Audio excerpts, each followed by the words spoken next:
Bien, amigos, estamos con Pedro Salinas, periodista, autor justamente del libro Mitad Monjes, Mitad Soldados, investigador de todo, no solamente del Solalicio, sino también en la Iglesia Católica en general. Pedro, ¿cómo estás? Muy buenas noches. Cristian, buenas noches. Pedro, a ver, tus últimas columnas y toda la noticia que ha estado saltando en los últimos días sobre George Pell, este cardenal tan importante en el Vaticano, pero que claro, no se trata de un tema porque claro, Australia nos es lejano, pero el modus operandi, ¿no?, de la Iglesia Católica que se repite en todos los países. A ver, lo primero que hay que decir sobre este tema de George Pell que tú acabas de mencionar es que se trata de uno de los mayores escándalos que haya protagonizado la Iglesia Católica en los últimos tiempos. George Pell no es un cardenal X. George Pell es el número 3 de la institución vaticana. O sea, el número 1 es el Papa, ¿no es cierto?, el monarca, el rey. Acuérdate que el Vaticano es una monarquía. Luego le sigue el secretario general, que es una suerte de primer ministro, que es el italiano Pietro Parolin. Y luego sigue George Pell, que es el secretario de Economía, es el que maneja las finanzas vaticanas.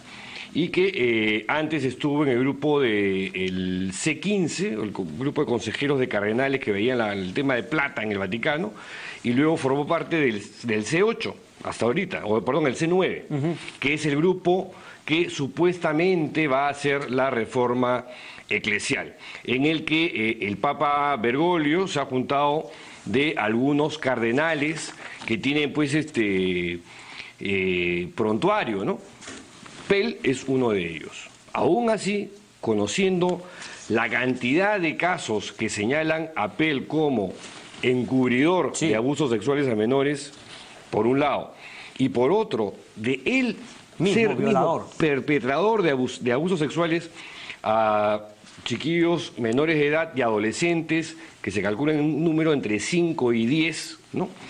Lo escoge igual, lo pone en su entorno, lo coloca en su entorno más íntimo, igual que hace con el cardenal chileno Ezzati, que fue el que nombró o propuso nombrar al obispo chileno Juan Barros como obispo de Osorno, siendo ambos encubridores del depredador sexual chileno Fernando Caradima.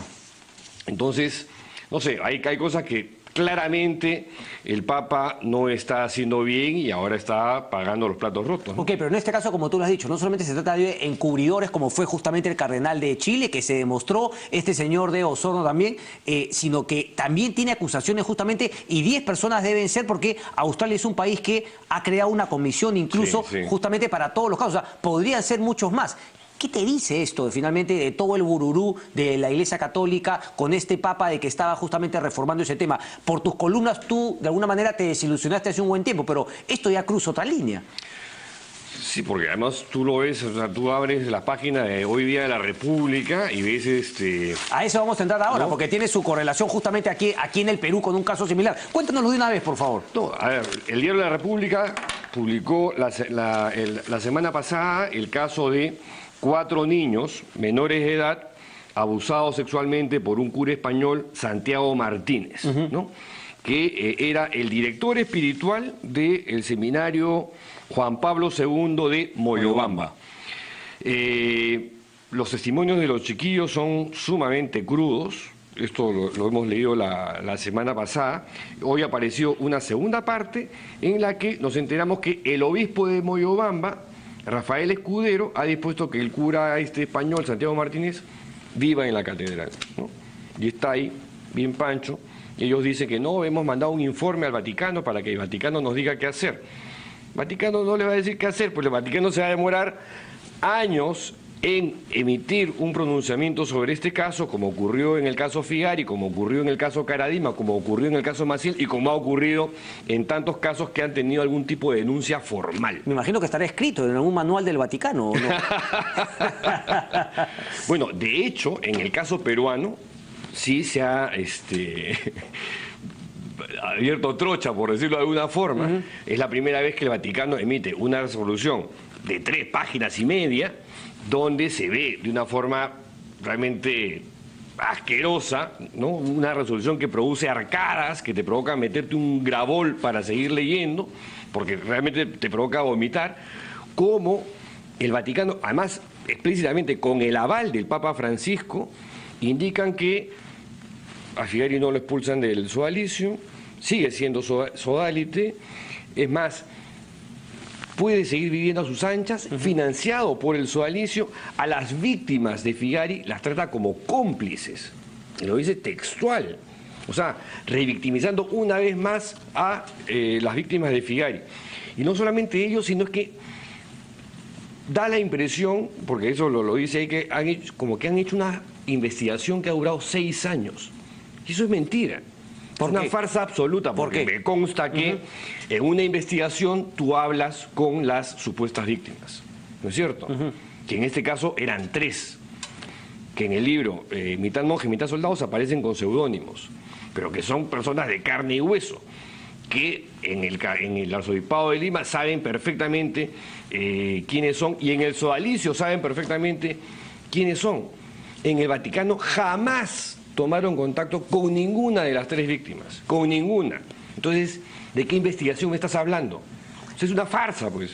¿Por qué? O sea, ¿por qué crees tú? Porque en una de tus columnas también leía, ¿no? Justamente, y me puse a ver en Netflix la película, ¿no? Esta serie de aquí, por si qué sé yo, pero buenaza, pareciese que más bien hay una orden del Vaticano, que es: no hagas lo correcto, este es el manual, evita el escándalo, encubre. ¿Por qué? ¿Cuál crees tú que es la razón finalmente? O sea, ¿es mayor el costo, digamos, de la imagen? ¿Qué puede ser efectivamente que no les hace hacer un corte? Porque yo creo que hay buenos curas, creo que hay buenos católicos, pero a todos hacen que los metan en un mismo saco justamente por esa, digamos, flexibilidad o complicidad, por decir las cosas claras. Hay un modus operandi clarísimo, ¿no es cierto?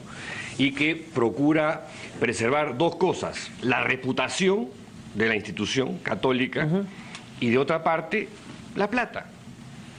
Es así de claro y es así de simple. Además, cada vez lo vemos con mayor claridad.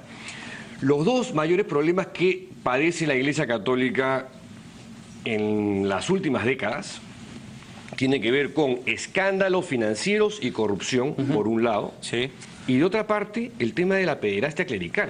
La Real Comisión que tú mencionabas, que se ha formado en Australia, que es uno de los países de vanguardia que está enfrentando esta lacra, ha descubierto, es un informe que vienen haciendo hace algunos años y que a fines de este año van a emitir un informe final. Aquí lo tengo, ¿te lo leo? El informe preliminar, yo he visto algunos números. Dice, en un estudio realizado por el abogado... El 7% de los curas australianos son pederastas. 7%. Que se queda...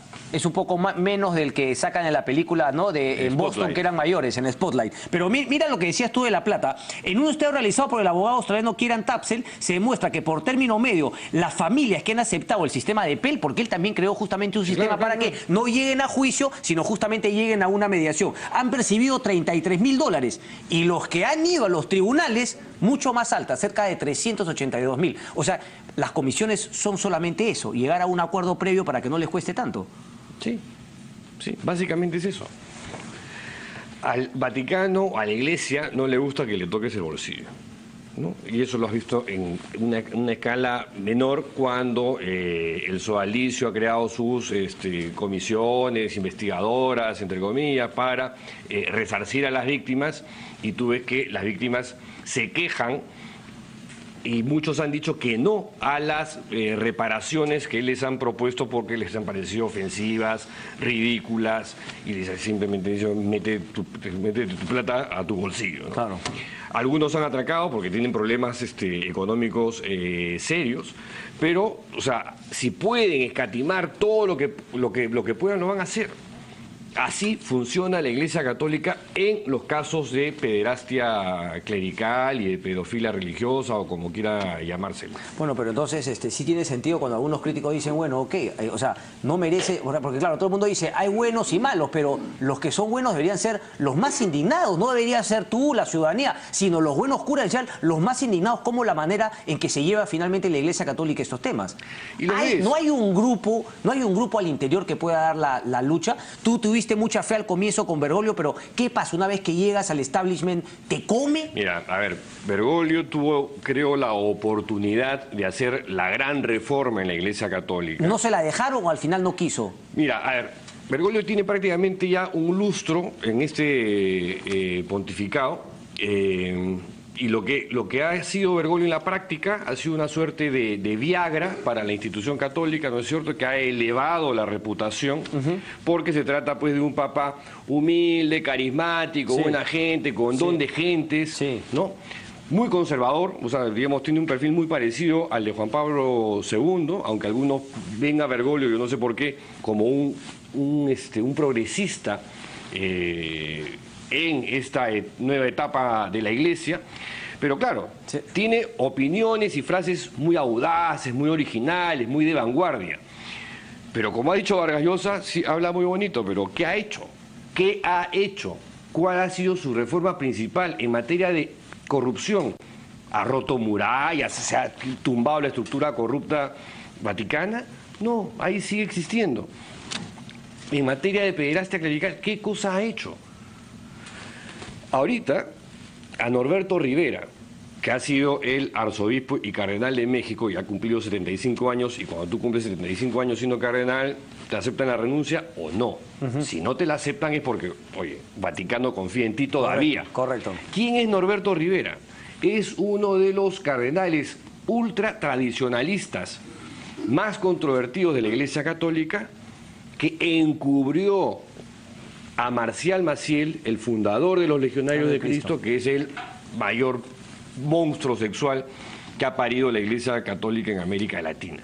Y no solamente a Maciel, sino tiene ahí una lista de no sé cuántas decenas de curas abusadores sexuales protegidos por este Norberto Rivera. Pedro, pero lo que es interesante es, claro, porque me hablas de gente que ya puede tener un cierto poder, pero si aterrizamos en el caso de Estoy dando ejemplos, ¿sabes? Claro, pero si aterrizamos en el caso de este cura español, es un cura que no tiene mayor poder, ¿no? Estaba trabajando, entonces, pero y ahí era el director espiritual, ¿eh? Pero bueno, pero que supuestamente es que ese es justamente el problema, tenía un don, era el don de influir sobre el espíritu de los niños. Ya, pues imagínate. Todos pues, tienen imagínate. Pero mi punto es, aquí, claro, el cura puede haber sido, porque finalmente sí lo han soltado a la fiscalía la denuncia, pero sí efectivamente siendo protegido cuando debería ser expulsado. Eso no sería lo normal, y no poner a ningún niño cerca de él. Es que eso es justamente, porque no se trata únicamente del poder que ya tengo, sino que parece que es protejamos a nuestros jóvenes cuando empiezan este tema, pueden ser llegar a ser poderosos, pero no rompamos con este tema. O sea, es una protección institucionalizada, es lo que más preocupa. Y hay un doble discurso, porque sale el Papa Francisco, no, acá tolerancia cero, ¿eh? No vamos a aguantar a uno solo. Y a George Pell, con todo lo que se sabe ahorita, su respaldo. Lo está apoyando, pero con todo. El comunicado que ha sacado el Vaticano, firmado donde el propio Papa ha dicho yo te apoyo, y Pell ha dicho gracias, su santidad, por el apoyo brindado. Sí.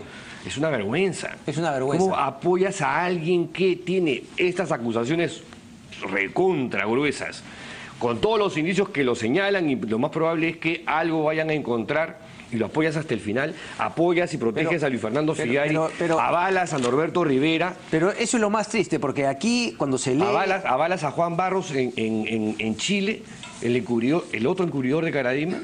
O sea, ¿qué me estás hablando? Ese es el problema, porque cuando finalmente hacen las denuncias, no es que se haya venido, pues, no alguien del infierno a hacer la denuncia contra los buenos curas. Es gente que es católica. O sea, es gente que cree. O sea, revisaba la madre del niño que fue abusado de Moyobamba, y él decía, el niño llora, yo creo en Dios, yo estoy muy dolido con Santiago. O sea, ¿qué más se necesita? Porque no es que alguien esté inventando cosas para hacerle daño a la Iglesia Católica, como muchos te critican a ti en las redes sociales. Es la madre desesperada con el niño, que siendo católica está completamente decepcionada. ¿Qué más falta para que al Señor lo separen y que la justicia haga su trabajo, pero independiente de lo que la Iglesia tiene que hacer con esta gente que es católica y que entregó la confianza de sus hijos a estas personas? Te cuento una anécdota.